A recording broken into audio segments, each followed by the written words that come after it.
Hi, welcome to the 0 Point Training Systems Kihon Happo DVD from the ground up and the core out. In this 0 Point Training Systems DVD series that we'll be looking at, we're going to be talking about the concepts from Bujinkan Budo Taijutsu of their fundamental techniques commonly known as the Kihon Happo. The Kihon Happo refer to 8 basic techniques, but what we're really going to be looking at right now and in this series is the ways that we learn how to manipulate the bodies based upon these 8 techniques. Traditionally, there are actually 5 grappling techniques known as the Torite Goho Kata. We're going to be using those 5 and some other ones that are commonly supplemented around the world in place of some of those. We're going to be looking at how to manipulate the body, essentially twisting it and compressing it forward and twisting it, compressing it backwards. Those are your 2 main options, the Ura and the Omote, if you will. And in this progression that we're going to look at, we're going to study Kihon Happo not in the manner of what is the correct Kihon Happo per se, but how can we look at the study of manipulation of the bone structure, the tissue structure in terms of fascia and muscles, and also what our opponent's reactive system is going to be doing. So again, this is not a definitive Kihon Happo course, but rather a way of looking at and developing your Kihon Happo so that it becomes functional and able to be used in your regular training. Even if you are not a practitioner of the Bujinkan, whatever martial arts you perform, the ability to deeply understand how these particular movements, and these movements are common amongst all the martial arts, how these particular movements will benefit you and how to do them in your chosen martial art. So having said that, I want to talk real quickly about the developmental progression. Why the ground up and the core out? As human beings, and when we're infants, we develop in a certain manner. Our nervous system grows a particular way. So we're first laying on the ground, and we gradually, through progressions, work our way up to standing, running, jumping, leaping. And every human being must go through these same progressions because that's how we're designed. So we're going to use these developmental stages of lying down, sitting, kneeling, squatting, and standing. These are the developmental stages that we'll be moving through, and we're going to take these Kihon Happo through these same stages. Then we're going to look at our understanding and awareness of distance and space around us in terms of the distancing level, which is the core out model. So again, as human beings, we become aware of the world around us from the closest distance possible, which is really inside ourselves, starting at our spine, and organizing from there out, we become aware of the world. So at the distancing level, we'll be looking at punch distancing, kick distancing, knife distancing, sword distancing, rokushaku bow distancing, spear distancing, and so on. So we get farther and farther away, having started with the very closest distance. This is the ground up, core out methodology that we use at the 0 Point Training Systems in Japan and around the world.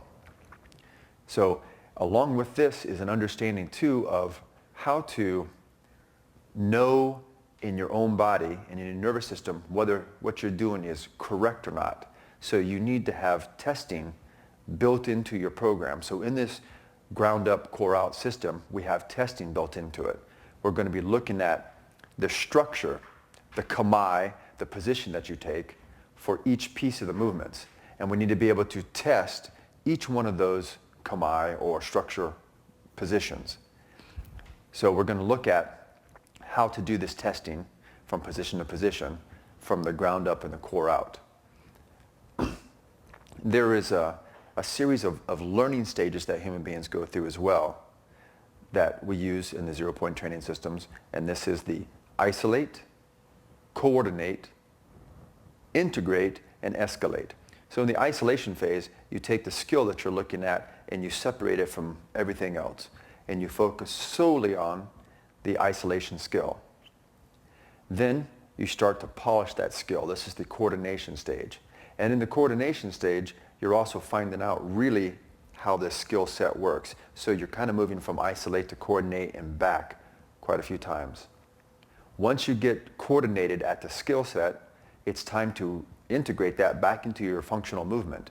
So in the case of doing some kind of martial art like this, we'll break down a particular movement pattern, we'll coordinate it, and then we'll integrate it back with attacks from an opponent. So the integration level will be where we add opponent actually trying to do punches and kicks and strikes of many kinds, throws and whatnot. That will be the integration level. Then once we can integrate and do this consistently, we need to start applying pressure and stress and making it much more difficult to accomplish that same thing.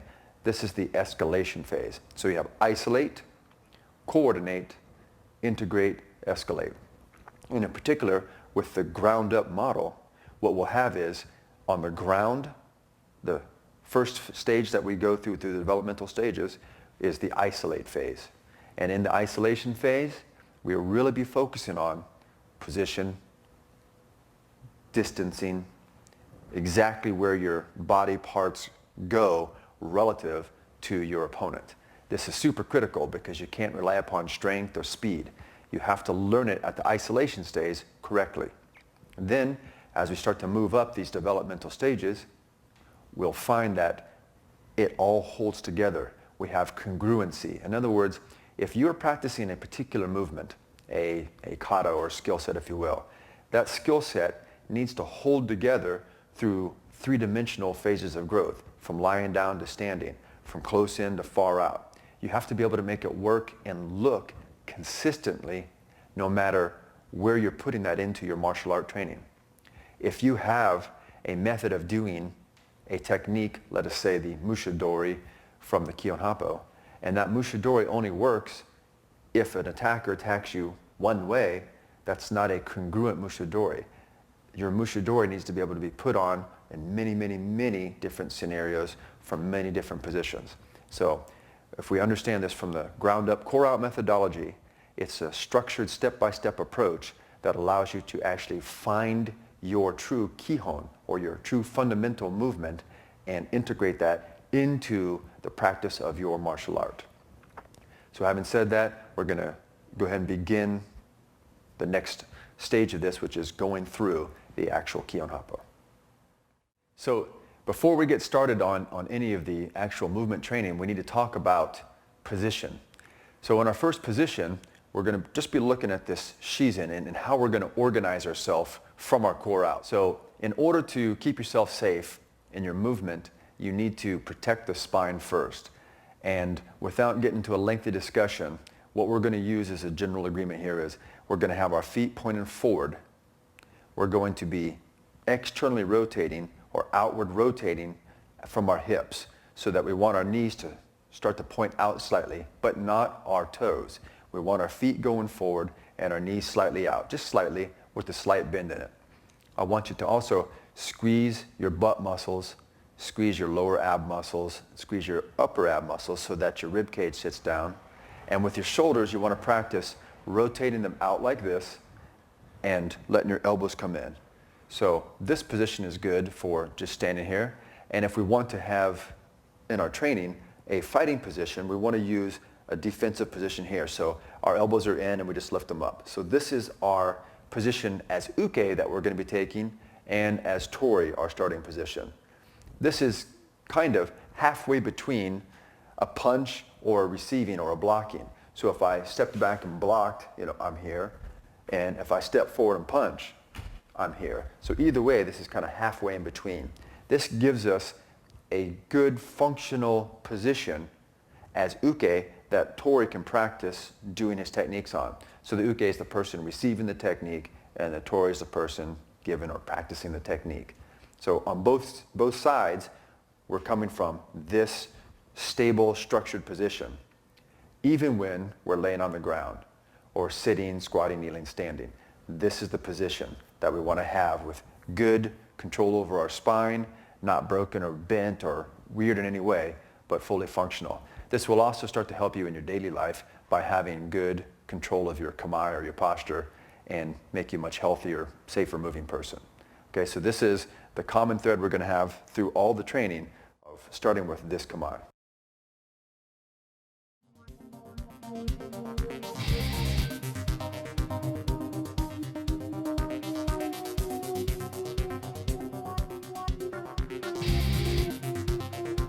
This video will be working on Gyaku, or the inside or front side reversal. And since we've talked about already the idea of the Kihon Happo being either a front compression or backwards compression, this is a frontwards compression. We started with the Ganseki Nage from this frontwards compression being the shoulder focal point for controlling the shoulder, spine, and hips. Then we went on to Musodori, being the elbow focal point for controlling the shoulder, spine, and hips. And now we're going to move down to Gyaku, which is the wrist focal point for controlling the shoulder, spine, and hips. And you can see the similar motion that we will be getting our opponent in is the same for all three of them. So shoulder, spine, and hips, it remains the same. So in this Gyaku, we're going to be going through pieces. And of course, we'll start with the ground, work our way up through the developmental stages. We'll go close with the punch, kicks, things like that, working our way out in distance for the distancing stages. And then we'll do some escalation. As with the previous techniques, there will be an upper arm and a bottom arm, and we'll go through that as well. Okay, so enjoy, pay attention, Gyaku, 0-point training systems from the ground up and the core out. All right, so to begin with, we're going to look at some of the common ways that this Gyaku technique is generally done, at least in the Bujinkan. Other martial arts have the same technique, and they might approach it slightly differently, but we'll look at it from a common way of performing this. So Shane, go ahead and use Sean, and let's see what you do.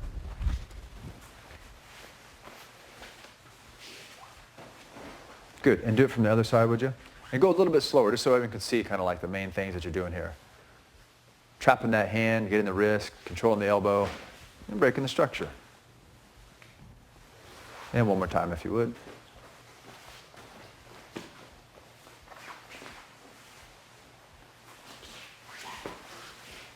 Yeah, it's pretty standard, really.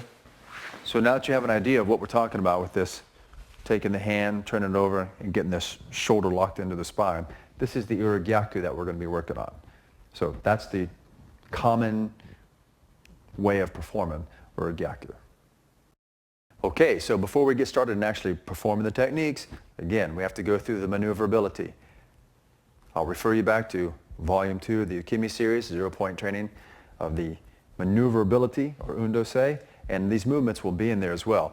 But before you can do Gyaku, you're going to have to perform some of these motions. So we're going to practice getting down in here in this position, and then lifting up our leg, planting it, and moving. You can go in both directions, but you have to get used to moving like this. Change sides, move, move. So in essence, what you're doing is you're making a Jumonji Kamae, the Ju position from Chinese or Japanese characters, and planting one and pushing, picking up your whole hip and moving it over. The next piece that you have to be able to do is to slide your foot up underneath here and push away. See how we can move around like this? So planting your foot behind your knee and sliding your whole hip and body over like this. So these are a couple motions that you have to be able to do. Another one is going to require a hand position that looks like this. You can hook it in here and reach all the way up to your opposite shoulder, if you can. So you're going to have to be able to get this hand position on here. And you're going to have to do it while laying down. So your image is going to be here and hooking all the way to the opposite shoulder. These hand positions and this bodywork position are going to be necessary before you can perform this. One more that you're going to have to do is to be able to put your foot here, reach out, and pivot around. So you're going to have to be able to change your body position. So I'll do it from here, coming through here and changing. Reaching through and changing here. Changing here. Reach, change. Okay? All of these types of motions, you need to practice first. There's a few different variations of this, but you're going to have to be able to fit into the space between you and your opponent. Okay? So these are the maneuverability pieces to practice before you get into application of the Gyaku. So let's get into this Gyaku from the ground up. So we'll do developmental stage 1 on the ground. I'll bring Mark out again. Come on to this side if you would, sir. So, as always, you should practice both sides. I'm only going to do the one side for sake of time efficiency. We measure our position. I already know it. If he leans into it, I can move away, so I'm good here. Normally, we've been controlling the hip from the beginning. On the performance of the Gyaku, we won't be doing that. We won't need to use our legs to control this one. Instead, we're going to come here and take the wrist. If you remember from Omote Gyaku, we took the wrist as our first position with the palm facing our opponent. For Gyaku, we're going to do the opposite of that, where his palm will be facing us. So to make sure you have the correct hand position, begin by clasping that wrist and having your thumb touch his palm. Have your thumb touch his palm, just so you know you have the correct hand position. You don't have to leave your thumbs there. Certainly don't put them up where he can grab them. But grab the wrist and know that you have your thumbs there so that you're looking at the palm of your opponent's hand. This is the first position. So from here, you're going to turn and plant it on the ground, again, providing a shield from the next punch. Then we're going to go up with our body and extend this out. See how this right leg is reaching? And I'm going to switch that. And as I switch from here, actually he won't roll over quite so much. Stay up a little bit. Although I'm putting pressure on the back of his elbow, he won't roll down there. Instead, I'm going to have to pull him out and lay his wrist on my thigh here. From this position, this foot comes in behind the heel, and I'm going to be nice and lay on his back, but really I'd support my elbow, my weight on his elbow here. I'm not doing it right now, but that's where it will be. When I get to here, turn and look back over that way, set your lat muscle on his back, and then come back into place. And this just locks down nicely. Okay, one more time. So reach, spin, change, pull it down here like this. Bring this up and set, lock. Okay, you can see that locking piece really jams on that elbow there. So from this position, I've got my back here so he can't do a front roll, and I can put the Gyaku on right here. So I'm essentially hanging out. So this is the position we want to get to. Let's do this a little bit diagonally this way. Okay, that's good. So reaching here, pushing. If he's quite strong and he keeps his arm bent and won't go down, you come forward with your elbow. So you would go wham and hit him with the elbow. See how he turns his head away? And then you extend it. Notice that my armpit is covering his elbow control point. This is a critical piece. Armpit covers that elbow control point. I don't have to crank his wrist yet. In fact, I can't. Here, if I'm worried about him starting to loop his leg over me, I'm going to do this switch. So I drive my hip into him, and then I get this leg far out of the way so he can't use that to control me. So even if he could loop this over, he's not going to get far enough to do anything with it. And from here, I'm going to go here and put it on. So now I'm really cranking on this elbow. I want to make sure I'm on that elbow control point. This comes up here, lift, jam on. He's really eating this, but he's quite good at taking it. Come up, twist away, and engage this lat on here. So this is what holds him in place. Then you can apply the wrist torque at the very end. This is completely stretched out right now, and he's under great duress, so I'll let it off. Okay, so let's begin practicing this Gyaku from stage 1 on the ground. Right now we're going to look at some of the common errors made, again, in the Gyaku. So I'll bring up Shane and Grant. Come on up, guys. Come over here. And Grant, you go ahead and put it on him.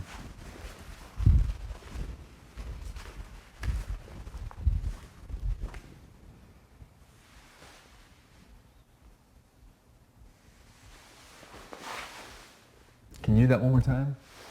So we'll look at something here. As he comes forward, go ahead and do that again. And now he's getting the elbow in there. So before, he kept his elbow close by his side, and he's going to get jammed up on the forearm. So make sure your elbow comes over the top as if you're doing an elbow strike to the face. Okay, great, and continue on. Good, next piece. All right, so see how that was done in 2 movements there? When his hips slam into his uke, that hand needs to be pulled out and all the way down to the thigh. So try it one more time. So no, from the beginning, And when you pull it out, Grant, you pull it out, so it's underneath your arm here, out, and all the way down to your thigh.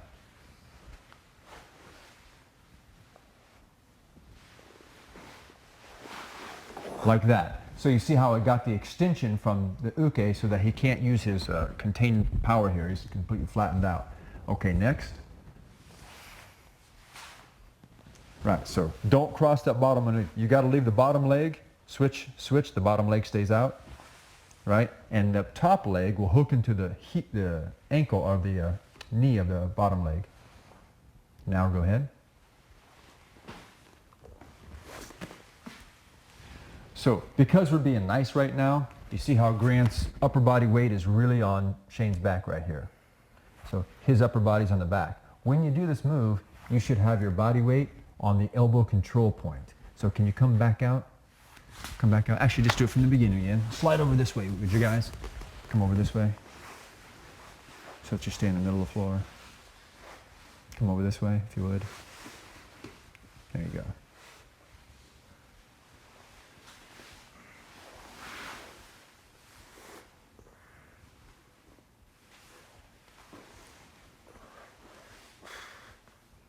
So what happened was, Grant came too close at the very beginning. Do it one more time.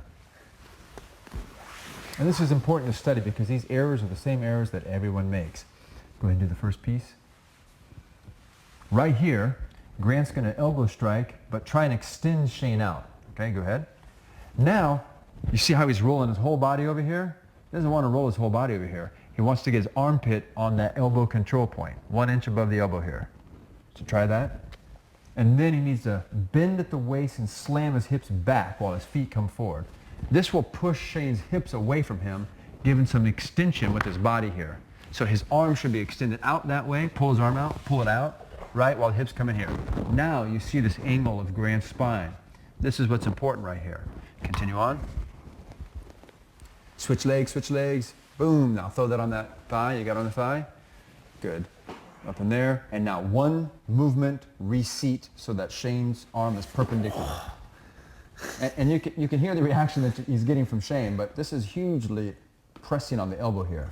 Okay, now the last piece is to sit up a bit, turn away, and get the inside edge of this lat muscle, this back muscle right here, to get the inside edge onto Shane's arm. So you can pull this elbow out a bit. Okay, now sit up again. And rotate and lock it in there. Okay? We want to get the elbow and the arm flattened out. There's a possibility that Shane will actually bend his arm like this. And if that occurs, don't do anything. Yeah, if that occurs, all Grant will do at this point is take the wrist and slide it up his body. Okay, yeah. So if they bend their elbow, it doesn't help them at all because Gyaku can be put on with a straight elbow or a bent elbow. Just so we know that we have either choice there, okay? So those are the pieces that we want to look at for the common errors. And I'll just restate them really quickly. First is really grabbing the wrist incorrectly. If you grab with an omote gyaku grip, you won't be able to take gyaku. You need to have your thumb back here. Second, when you go to roll through, if you don't pull his arm out away from his body, he'll stay nice and condensed in here and be able to fight you. When you pull his arm out, it loops all the way down to your bottom thigh. So you have to do that leg switch. But before you can do the leg switch, you got to slam your hips into him. And this gets him to create this shape. So we want to break the structure. So we're practicing getting our uke to do this. After you've done that, you've placed the hand on the thigh. In 1 movement, 1 little shuffle, you have to go from that position to the final position. You can't take 37 steps to get up there. You have to practice going 1, 2, and you're right into it. So the footwork just goes boom, boom, not shuffle, shuffle, shuffle, shuffle, shuffle, shuffle, okay? So this is the common errors that get made. Go ahead and start your practice of your Gyaku and look for those pieces and don't let them trap you.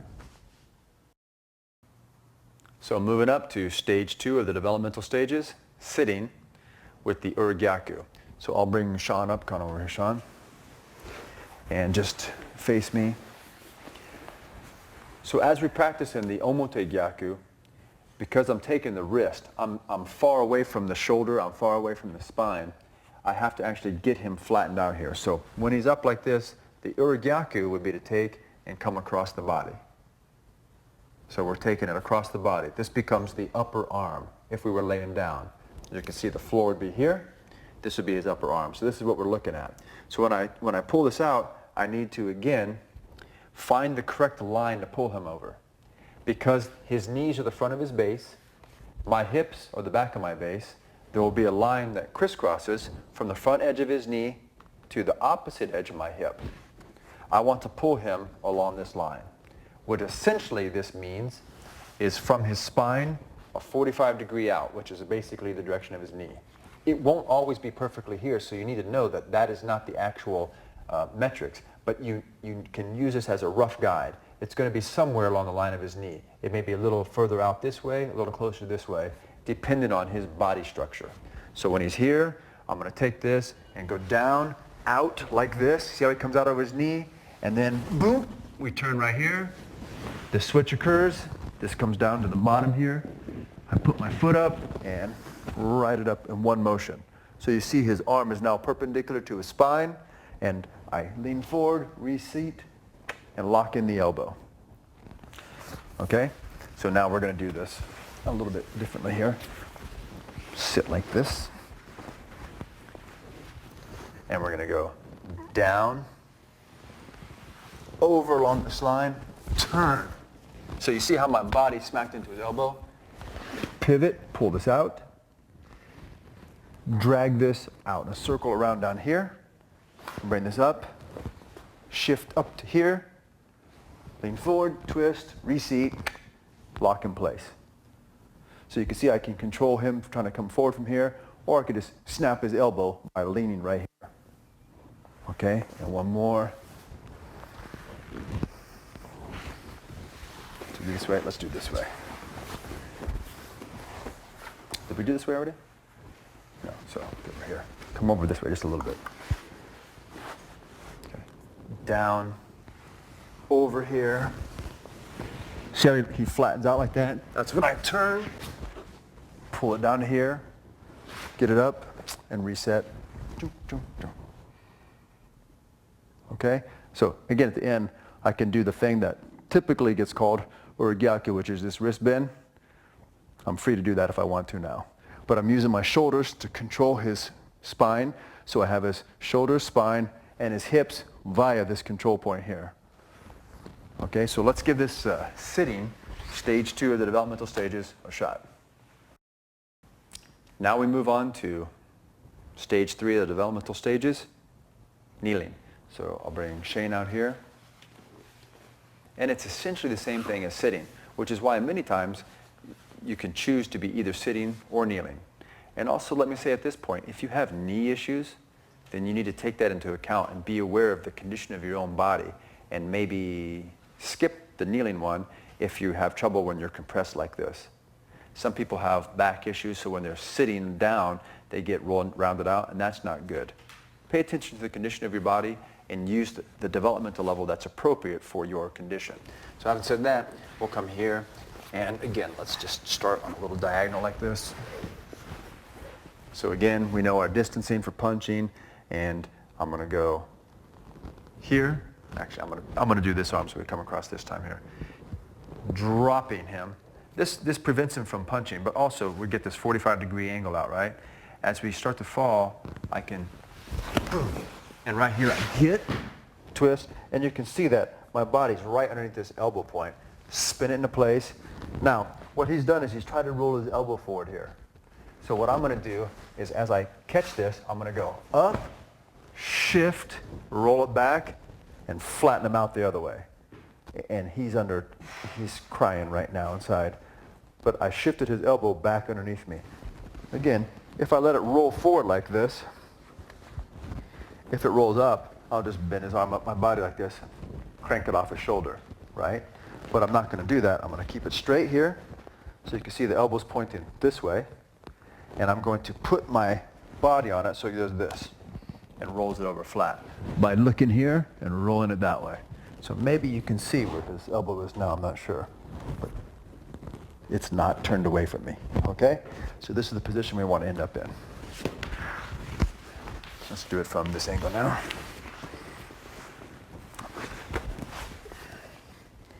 Okay, which one? Down, fall, switch. That switch is going to drop you on that elbow. Then you bring it up, reset, boom, and you have him in this tight position again. The whole point of this is his elbow is raised off the ground, secured at the wrist, and secured at his shoulder. So you just chop it.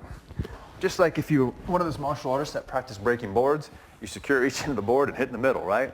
This is what I'm doing to his arm. Okay? So that will be the stage 3 developmental level, kneeling for the Gyaku. Go ahead. Great. Moving on to stage 4 of the developmental levels, squatting. Again, it's a pretty volatile position, so we're going to take advantage of that when we fall here with our uke. You need to make sure, come on out a minute, Grant, that when you fall, you don't fall so that he falls on top of you. So be diagonal right here if you would. Back up just a bit. Okay, good. So I'm out of reach of his punch, right? So when I go to take this, I'm going to go 1, and then I'm going to fall this way. So as I fall, I can actually let this come down here and go around, all in one motion. You can see I'm going slow as I can go because it's a fall. There's only a certain rate of speed at which we can move, and that's the rate that something falls. So I come underneath here, I lock this in place, shift him up. I use my elbow to pinch up here, turn, look, and roll it back around. You okay? All right, so he's under a lot of tension here like a guitar string. Like, bing, I'll pop that off. This is lock him in place. Okay, one more. Let's go from this direction. And again, it's guard. So this can be punching or whatever here, right? But it's a guard, pull, and you see this drop right here. Okay, pull this all the way down to here, stick it underneath, come up, reset, and lock it in place. Relax, relax. There you go. Okay, thank you. So that again is the stage 4 squatting. Learn to use this mobility, this volatility of position and balance, and give that a shot.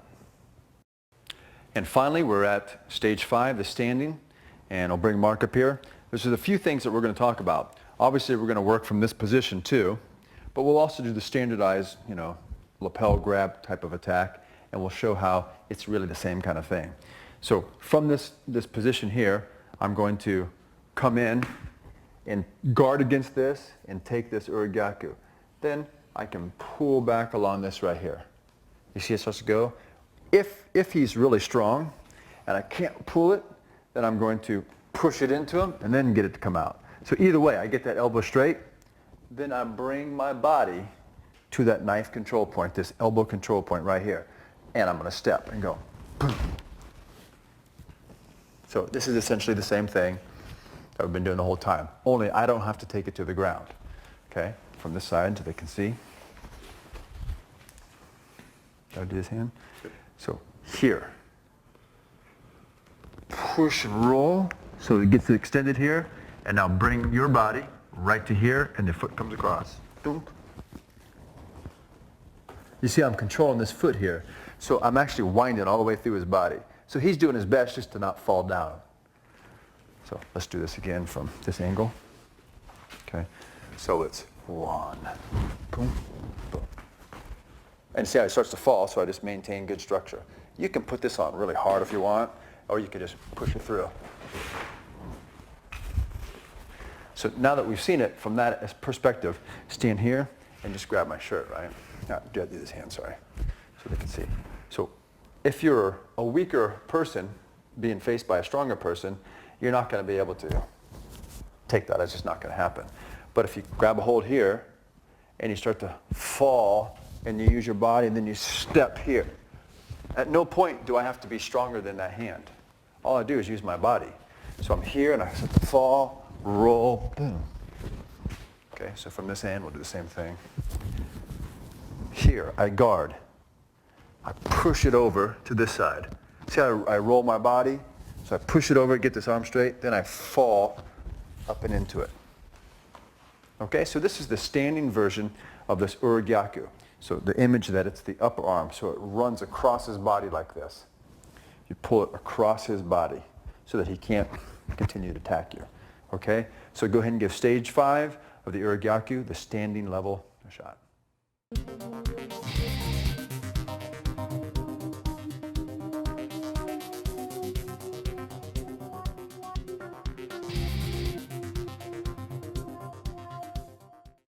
So moving on to the core out part of this, in terms of the integrate level, we're going to bring Sean up and he's going to do the punch. And we start with the punch, work the kicks and knives and so on and so forth. So whatever kind of punch you want to do, boom, we're here and you can see this will just hook right in and we step and put the Gyaku on. So one more time slow so they can see that. So it's cross, pull this punch back in. It's okay if he pulls it in. We catch it here and put it on. So come from this angle. What you can't see on the camera is Sean's turning his hand away to try and keep this from being put on. But you see it won't really matter. So as he punches, it's one, boom, catches right here. See the hand?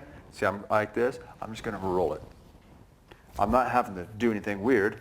He's making a fist. He's trying to prevent me from rolling it, but it doesn't matter. As I turn my body, because I have his elbow with the elbow control point, you can see it just rolls. Then I can go. Okay? So come from this angle if you're looking at Sean. So he punches. Boom. This is a strike right around here. At this hand, I can also switch and go boom, with the other hand. And I make the ukemi a little bit difficult for them, right? But it doesn't matter which hand you take. Can you come from here? So again, as he punches, boom, either hand. He pulls his punch back. This hand can come in. Or I can still take this hand and go. You see it. You must practice taking either hand with this. Okay? So this is from the first integrate level of the punch. And make whatever kind of punch you want. It could be hooks or uppercuts or whatever. And take Gyaku. Okay, now we move on to the kicking level of this distancing. Bring Shane out here. And again, you want to kind of keep messing with the different types of kicks. So we'll just start. Shane will kick however he wants. Good distance. Boom. And you see it just comes right into it. And you just step right through. Let this push. See how I push it up. Rather than trying to squeeze his hand or do something goofy with his hand, I just let my body do this. So one more time. Boom. Distance. Again, guard control. This hand's going to scoop, step, and right here he's got a lot of tension to prevent this from coming on. It doesn't matter. I'm just going to throw him into a wall. Okay, so from this end, kind of come out a little bit diagonal angle like this. Okay, so we're here. Ooh, bam. You see he runs right into my distancing. This time, I'm going to come across here. So you see I'm moving and taking this position. So it's the same thing as laying on the ground. Okay, one more time slow.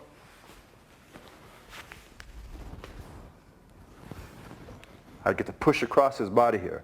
See, my hands are still open. I'm not grabby.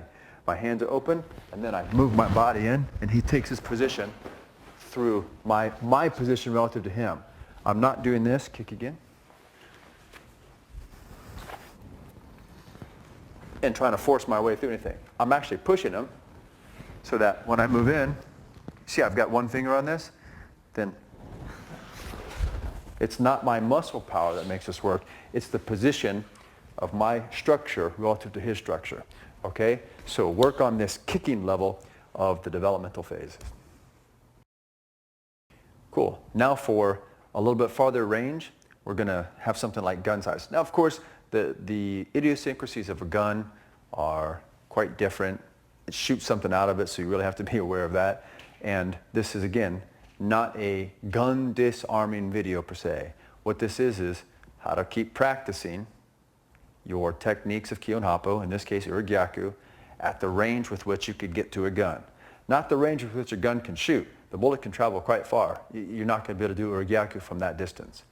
But the distance that you can get your hand to the gun, or actually the gun wielder, because just putting your hand on the gun isn't really going to help you a whole lot. But being able to get to his structure is important. So if I bring Mark up, and Mark's, he's got it here, and he gets it out as he comes into my space, I've got to be able to be close enough to do something here.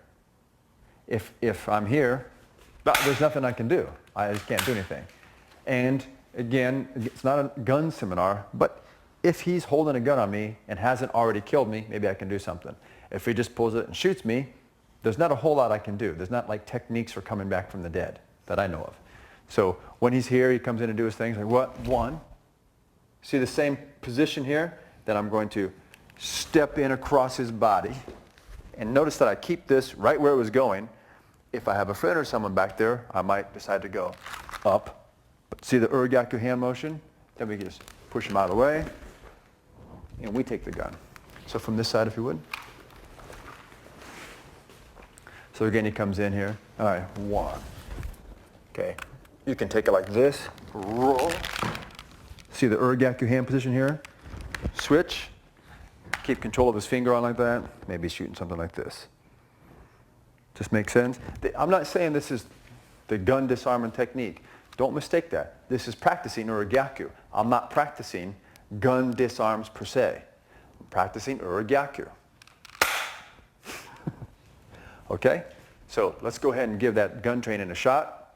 Be careful and just realize you need to learn about guns. Go to a gun expert. Spend some quality time with people who know firearms. This video series is about teaching you your Kihon Happo, your fundamental movements. This gun training stuff is more advanced and has this different set of information that you need to get. Okay, so go ahead and give the gun a shot. Gyaku. Moving out to stick length. I'll bring Sean up and we'll just do a simple baseball bat style swing. And you guys already know about the pieces of measuring distance, entering, and things like that. So I just need to get to the Gyaku. So go ahead. So it's one. No. Hit me like this so I can be realistic. Okay? So one more time. One. Boom. Control in here. Slip in and use this. Okay? So from this side, if you would. And of course, you want to do multiple swings and work on one swing, two swing, three swings, all that. But for the sake of this teaching video right now, we'll just do the simple one swing. So he's here, and boom, bam, you hit. You can come in here now and take this.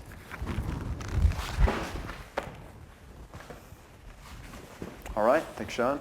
So, Hambo, sword, baseball bat, something this length. Go ahead and give this distance level a try. And now, Rokushakubo, long weapon. Again, all the same points of measuring distance apply. If I bring Grant up here, and Grant does some attack, whatever he wants to do here. So I measure distance, out of the way distance, and then he comes something next, maybe here. I just need to make sure I have distance control. So one more time. So as it comes, I measure, one. Good. Then we'll come through here, using this position. See how the stick gets stuck in the ground here? And just move your body. And so you can hang on to it as well. It's kind of interesting. Put the Gyaku on with the stick all the way down the ground. This is not, again, Rokushakubo training, but this stuff comes alive once you do your Gyaku. So from here, if you would. Ooh, good. Spin it. Come in here. You can take it like this as well. Let it come off of here. So he's on there like that, and just roll. So his hand gets trapped, right? Gyaku. And turn. This is the position we want to get to. So one more time. Here, come into the inside. Reach across. using your stick and your weapons here, take. It's hard to take the tsukimi, but Gyaku right here. Okay? So, practice your Gyaku, finding the angles and the holes with whatever length weapon to really fine-tune your ability to catch that Gyaku every single time. So, Rokushakubo, distancing level, go for it. Okay, so before we move into the escalate learning levels of the Kihon Happo from the ground up and core out, we need to go back and look at capturing Gyaku from the bottom arm in the stage 1 developmental position of being on the ground. So let me bring Mark out here. This is a little bit weird. This one takes a little bit of time to wrap your head around because you're taking the Gyaku in a way that's with your whole body, and it really involves this wrapping and actually kind of getting this kind of mummy shape. So if we lay down here, the reason it has to work like that is you have little to zero leverage while you're on the ground. So before we took the upper arm, which made perfect sense, we put it on the floor and this protected against the bottom hand. So now when we take the bottom hand and I start to pull it to guard, this is all great, except that Mark is heavy and big and strong and I can't pull him anywhere. It's like, and it stops right here. This is going to be the case a lot of times when you're on the ground. You're not going to be able to maneuver the guy from here. So once you've pulled him out as far as it's going to go, you need to slip yourself in like this. Now, here's where the real sticking point will come for most people. Our brains tell us we need to get closer to our opponent so we can apply an elbow lock here. The problem is, it doesn't matter how close you get, you can't apply an elbow lock. It's not going to apply. I'm pushing this all the way down. He feels zero problems because it can only go to here. I'm in the way. So this is not an elbow bar. What we're going to do is a wrist bar. We're actually going to choke his wrist. So we want to be here with only his hand sticking out from our armpit area. So we're going to choke his wrist, choke the wrist, not the forearm, not the elbow, but the wrist. So from here, what's really, really important, when I grab his hand, is that I have this proper hand grip position. You see where my thumb is like this? So my other hand will be here.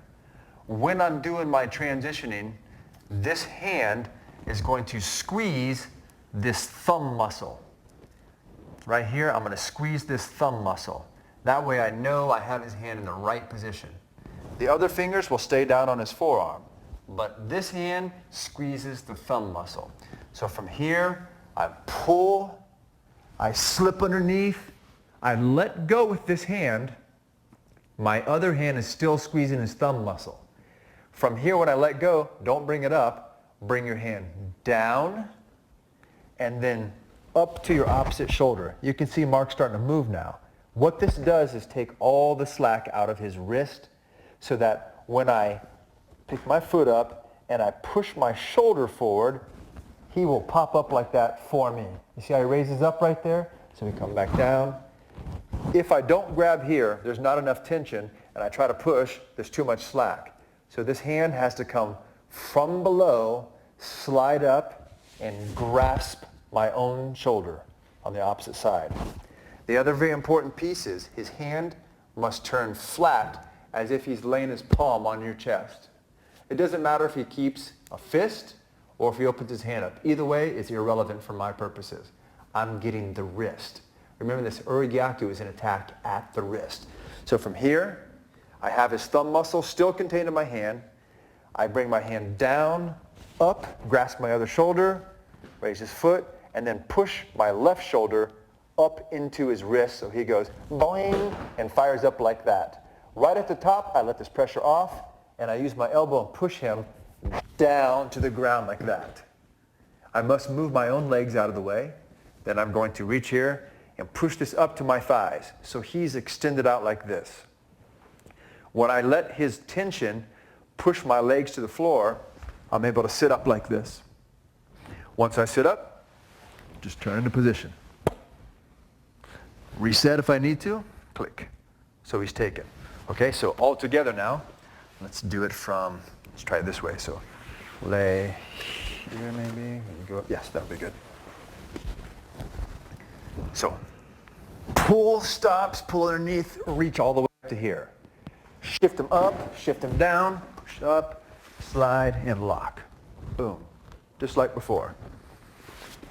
This is a very brutal move. You have to be careful. The funny thing is, if you can picture a pie chart, a circular pie chart, with one little sliver of pie, that one little sliver of pie is the correct angle you need here. All the rest of the pie are the other angles that won't work. So you must follow the steps that I just laid out in terms of where his hand position needs to be and how you have to grab your shoulder like this. So remember this position. The hand sticking out, looping around from the bottom, grabbing here, and then putting pressure on. This actually is a reverse side Hon Gyaku. Hon Gyaku and Ur Gyaku are very closely related. Okay, so in technical terms for the Bujinkan, it's a Hon Gyaku from the opposite side. All right, so I'm just going to show you real quickly from sitting what this might look like. Actually from kneeling. We'll go from kneeling. So we're here, and I grab, and this time I'm not pulling across his body. I will pull away so that I will go here, fall, and then boom. You see how this comes on like that? So it pushes out here. So now when I go, he comes in like that, this comes in, switch. Sorry about that. Can you come from over here? Slide a little closer to me if you would. There we go. Again, the whole point of this is maybe I'll go this way. So I'm going to go back, falling into him, and I push this. And right as I'm about to hit, I'm going to spin here. You see how he wants to do that already? But lay back. Right when I'm about to touch, I'll reverse this direction and go pow. And this will probably break right at that moment because I don't need much pressure there. So one more time just so we can see. I'm going to do it all together. So I'm going to go here. And you see how he comes up. And you see his position here. So I just go down, up, reset. And it's the same thing over and over again. You see how his wrist is on my thigh. So I'm here, I'm controlling him with my body here. Then I can put this on for fun, After Effects. Okay? And now we'll do it standing up. So here's the interesting thing. Again, this comes out here like this, and you can go this way, and then turn and pivot into it. I'll do this hand. So you go here, turn, and pivot, and you see how close and tight this is. So it just snaps that wrist right there. But what's more important than doing it from there, that's cool too, is this. Again, he's a much bigger, stronger opponent. I'm sick, I'm weak. So here I would go, let's do this hand. I would go,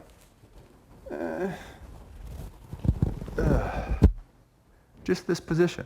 But when it goes and comes up to my shoulder, now I can go, bam, and take control of that. So one more time. It's just whack.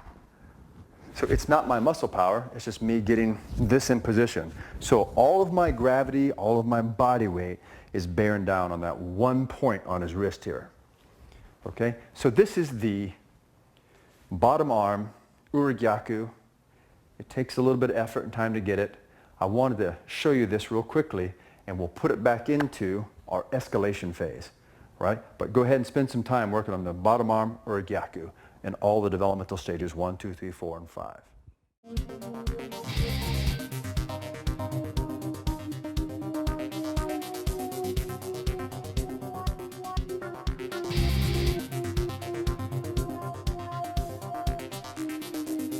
So now we're going to move on to the escalation stage, and at the escalation stage we start throwing in many different variables, weapons and multiple attackers and changing situations with how many body parts you can use or the conditions you're in.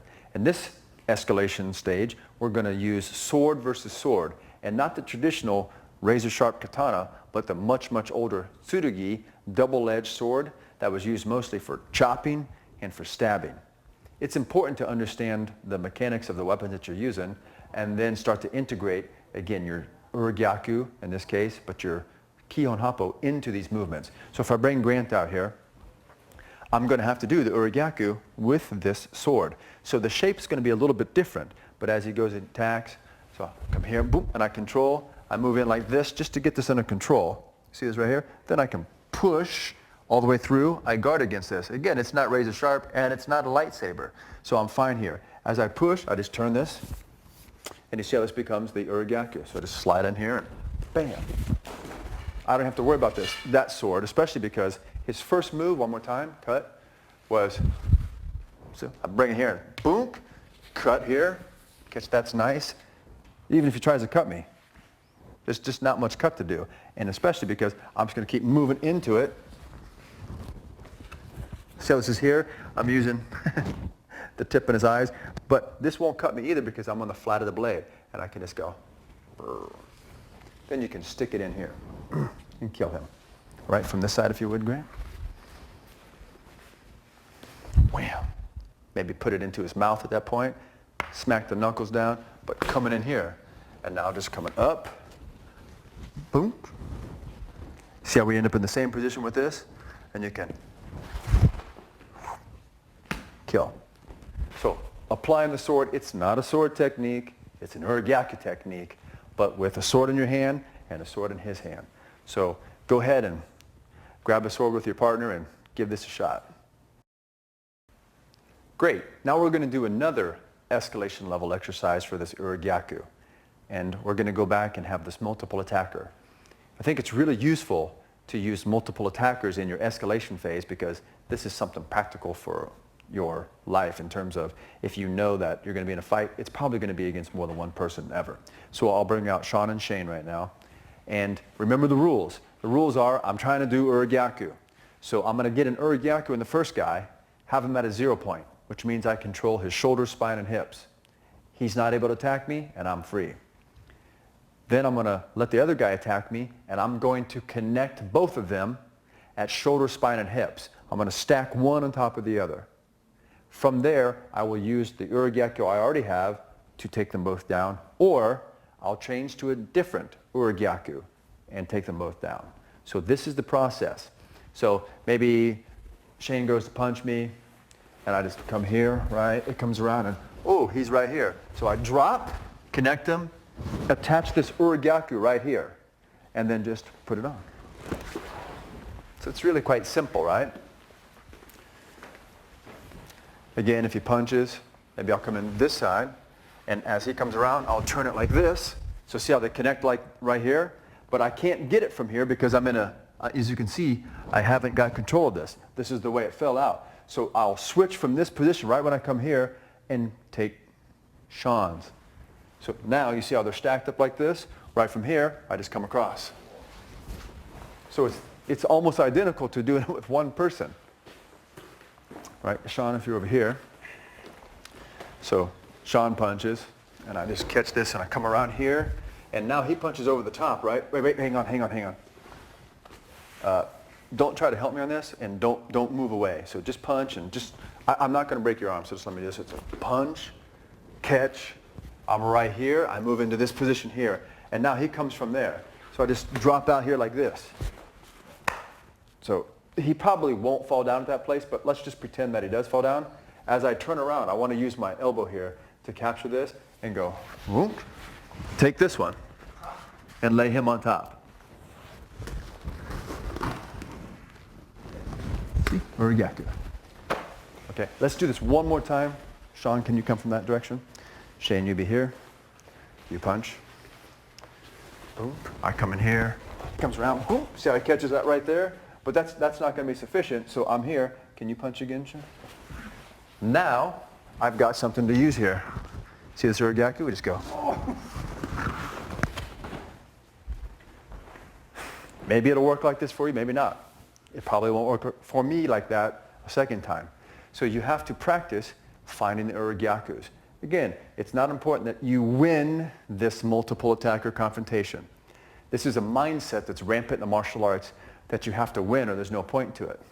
This is a training drill to teach us how to interact here. There's no winner unless you learn how to do this with the added variables and the added pressure of the escalation stage. Then you're winning. Not if you can get them on the ground. Who cares?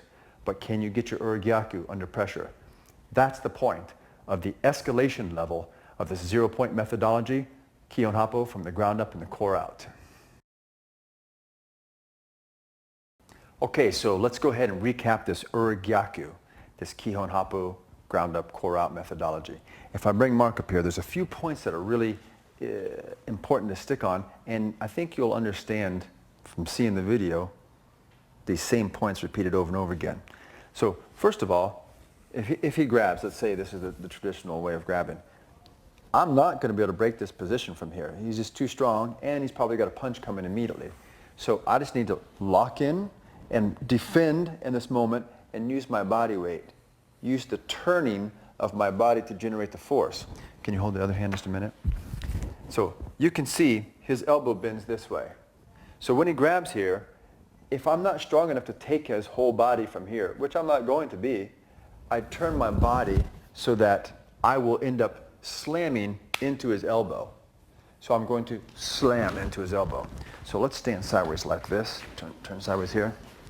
So you can see here, what I'm going to do is take my armpit essentially and ram into this elbow right here, which you can see will deliver the force up through his arm, into his spine, down into his hips. So from here, if I grab and take this, when I turn, I'm going to go. See it right there? And then bam with my body.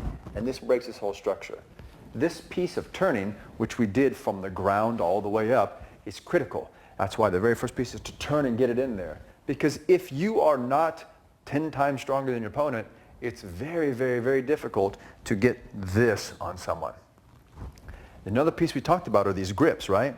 So we started down here on the wrist. This is super useful on the ground because you have a much better handle. But also, if you're sweaty and slippery, as you might be in a fight, rain, blood, whatever, you can hold on here. If you're trying to hold on to the hand like this, and he decides to pull it out, you got nothing. You got nothing, unless you have the hand strength of a super pair of pliers, right? Which nobody does. So here, I'm going to hold it in such a way that his body locks against my hand normally. So if he tries to pull it out, I just go with it because it can't pull free from here. Well, it can, but it takes a much greater effort on his part, right?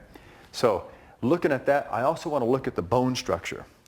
When you take it like this and you come around here, obviously I'm laying on this elbow control point, which is 1 inch above his elbow with my body, but also his wrist bone is laying in my hand here. His wrist bone is laying in my hand. Let me show you why this is important.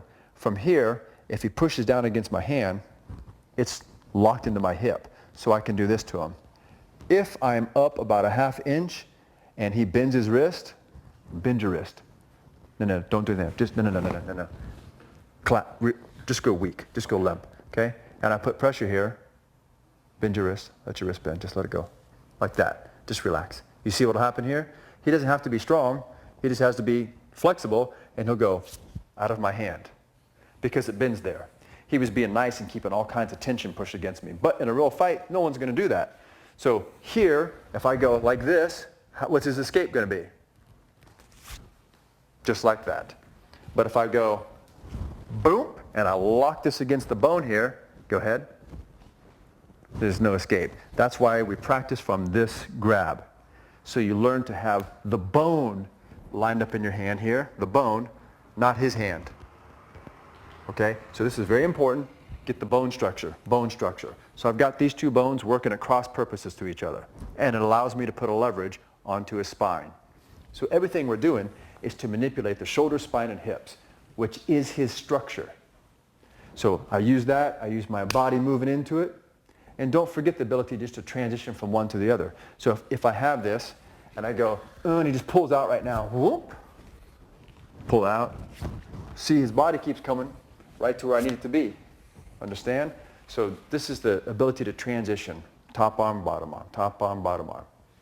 Okay?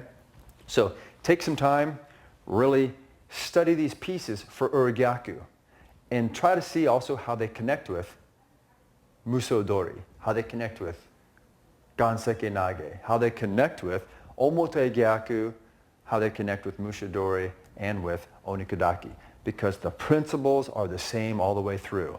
Body dynamics remain the same all the way through. The little specialties of taking at the shoulder, elbow, wrist change, but the principles stay the same. So again, I'm Rob Renner, 0 Point Training Systems. I can be found in Japan. Get to someone that can show you this stuff. It's fun to learn from a video, but you're going to miss some pieces if that's all you've got. Get to a dojo that's practicing the 0 Point training method. Come to Japan, find this for yourself. Come to Japan and train with the Japanese instructors in Bujinkan, and they'll show you some of these pieces as well. So until I see you next time, take care and good luck.